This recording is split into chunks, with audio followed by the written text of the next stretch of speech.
بنائے.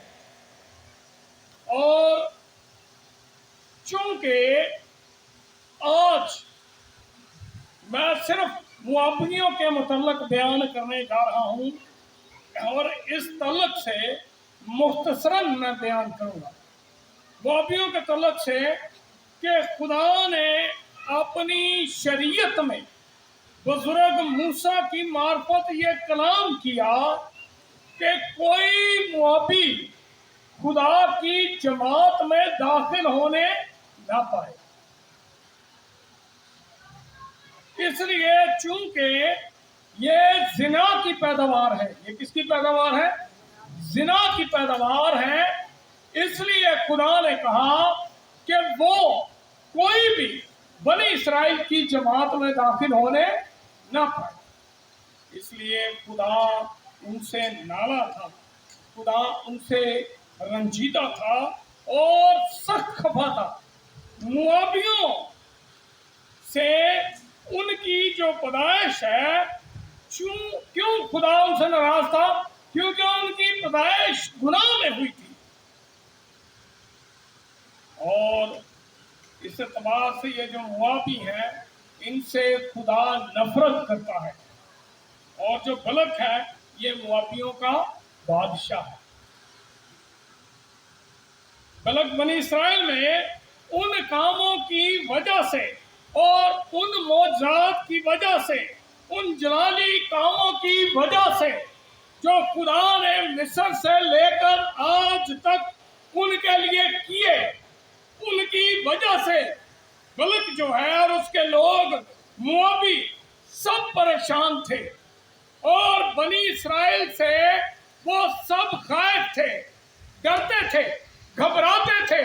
اس لیے وہ ڈرتے تھے کہ کہیں ہمیں بھی یہ ختم نہ کر دیں اور ہمارا سارا اناج کھا نہ لیں.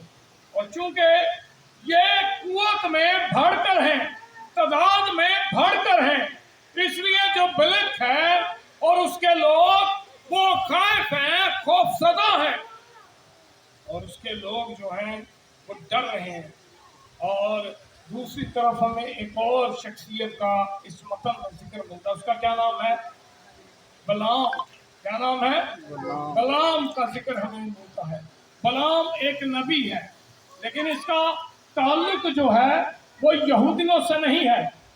یہ یہودی قوم سے تعلق نہیں رکھتا.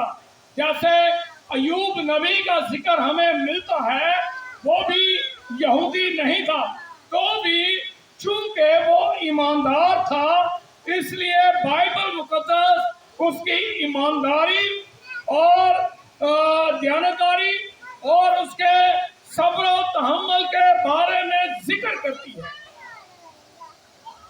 بائبل مقدس میں بڑا واضح طور پر اس کا ذکر جو ہے وہ موجود ہے. خیال کیا جاتا ہے یہ جو شخص بلام ہے یہ کسی وقت خدا کی مرضی پر چلتا تھا، لیکن اس کے بعد یہ گمراہ ہو گیا، بھرگشتہ ہو گیا اور فال نکالنے لگا. اسی لیے جو بلک کے لوگ ہیں وہ اس کے پاس آئے ہیں. کلام کیا بیان کرتا ہے کہ وہ فال کھولنے کا انعام بھی ساتھ لے کر آئے ہیں. وہ کیا ساتھ لے کر آئے ہیں؟ انعام بھی ساتھ لے کر آئے ہیں. اور انہیں یہ معلوم ہوتا تھا کہ جو بلام ہے وہ ان کے لیے فال کھولے گا. بہرحال چونکہ واقعہ کافی طویل ہے، اس لیے جو واقعہ ہے یہ 30ویں آیت تک جاتا ہے. 22ویں باب کی پہلی آیت سے لے کر یہ 30ویں آیت تک یہ واقعہ جو ہے وہ جاتا ہے. لیکن ہم مختصراً اس کے بارے میں سیکھیں. بائبل مقدس میں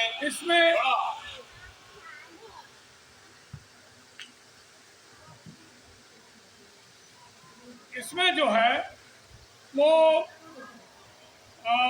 ملک نے کچھ لوگوں کو بلام کے پاس بھیجا ہے اور کہتا ہے کہ تو بنی اسرائیل پر کیا کر؟ لعنت کر.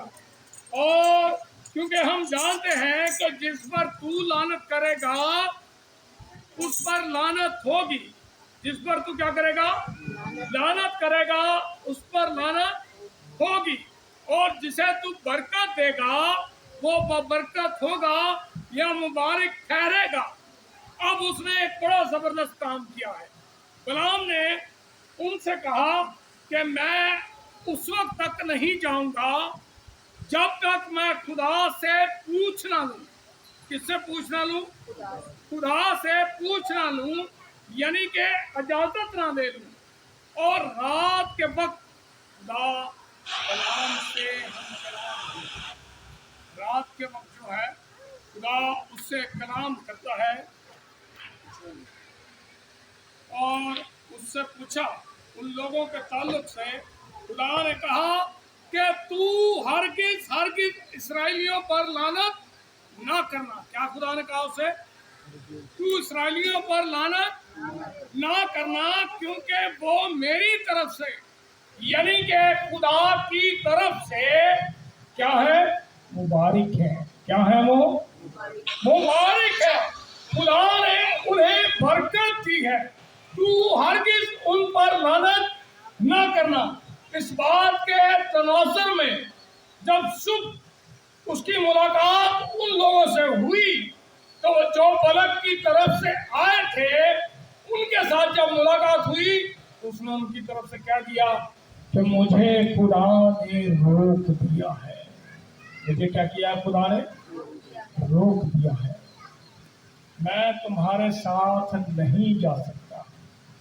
پھر چند روز کے بعد بلک نے ایک بھاری ٹیم جو زیادہ لوگوں پر مشتمل تھی اور بہت زیادہ انعام و کرام کے ساتھ اس کی طرف بھیجی اور بہت سارا لالچ بھی دیا اور کہا کہ تجھے نہ صرف ہم انعام و کرام دیں گے بلکہ تجھے ایک اعلیٰ عہدے پر فائز کر دیں گے، اعلیٰ منصب پر فائز کر دیں گے۔ اب جب دوبارہ یہ بلعام کے پاس آئے ہیں تو بلعام ان سے کہتا ہے کہ بلک اگر اپنا گھر چاندی اور سونے سے بھر کر بھی مجھے دے دے تو بھی میں خدا کے خلاف نہیں جاؤں گا۔ اب بلعام کا جواب یہ ہے، میں خدا کی مرضی جانوں گا تو پھر میں جاؤں گا۔ بہرحال رات کو پھر خدا اس سے ہم کلام ہوا۔ اب یہ دوسری دفعہ ہے جب خدا اس سے کلام کر رہا ہے۔ بہرحال رات کو پھر جب خدا اس سے کلام کیا تو خدا نے کہا کہ ٹھیک ہے، اگر یہ لوگ آئے ہیں تو تو ان کے ساتھ چلا جا۔ تو ان کے ساتھ کیا کر؟ چلا جا، لیکن کہنا وہی جو میں تجھے کہوں گا۔ کیا کہنا؟ وہی کہنا جو میں تجھے۔ خدا نے نہیں کیا تو اپنی مرضی نہ جو مرضی کہی جائے۔ آج دنیا میں بہت سارے لوگ ہیں جو اپنی مرضی سناتے ہیں، خدا کی مرضی کو پیش نہیں کرتے۔ اور نے سادہ علم، ساڈی مرضی، سادہ سارا علم، اور خدا کی مرضی کو وہ پیش کرنا ہی نہیں چاہتے، بیان کرنا ہی نہیں چاہتے اور اپنی مرضی کو ترجیح دیتے ہیں۔ اب جب یہ وہاں سے نکلا ہے تو خدا کا کلام بیان کرتا ہے 22ویں آیت میں اگر آپ پڑھیں تو اس کے جانے کے سبب سے 22ویں باب کی 22ویں آیت، گنتی کی کتاب، پیچھے سے کوئی نکال کر پڑھے، اونچی آواز میں پڑھیے گا۔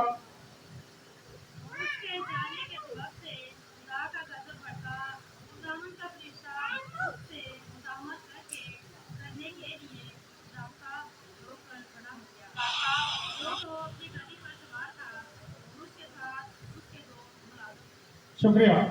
اب 22ویں آیت میں یعنی یہاں پر لکھا ہے کہ اس کے جانے کے سبب سے خدا کا غضب بھڑکا، کیونکہ یہ اس کے ساتھ جا رہا ہے، ان کے ساتھ جا رہا ہے جو اس کو لینے کے لیے ہے، اس لیے خدا کا غضب بھڑکا ہے۔ اب یہاں پر دو باتیں ہیں۔ پہلی بات یہ ہے کہ خدا نے اجازت ہی کیوں دی۔ اب دوسری بات یہ ہے کہ اگر اجازت خدا نے خود دی ہے تو پھر غضب کیوں بھڑک رہا ہے؟ آگے چل کر ہم سیکھیں گے ان دونوں باتوں کو. یہ دو باتیں ہی میں آج بیان کرنے جا رہا ہوں. ایک طرف خدا خود اجازت دے رہا ہے کہ تو چلا جا ان کے ساتھ، اور دوسری طرف خدا اس کو سزا بھی دے رہا ہے، پنش کر رہا ہے. اور خدا کا غضب جو ہے بھڑکا ہے کہ خدا ہی نے تو کہا تھا کہ تو چلا جا، اب خدا ہی کا غضب کیوں بھڑکا ہے یہ بھی ہم جانیں گے. بہرحال ہم آگے بڑھتے ہیں. جب یہ بڑا ہے تو گدھی جو ہے جس پر وہ سوار ہے، جس کو اس نے اپنی سواری کے لیے استعمال کیا ہے، وہ آگے نہیں بڑھ رہی، وہ رک جاتی ہے. اور آگے کیوں نہیں بڑھ رہی؟ کیونکہ اسے موت کا وہ فرشتہ دکھائی دے رہا ہے جو ننگی تلوار سے سامنے کھڑا ہے. اور کیا ہوتا ہے؟ گدھی آگے نہیں بڑھتی جیسے لکھا ہے.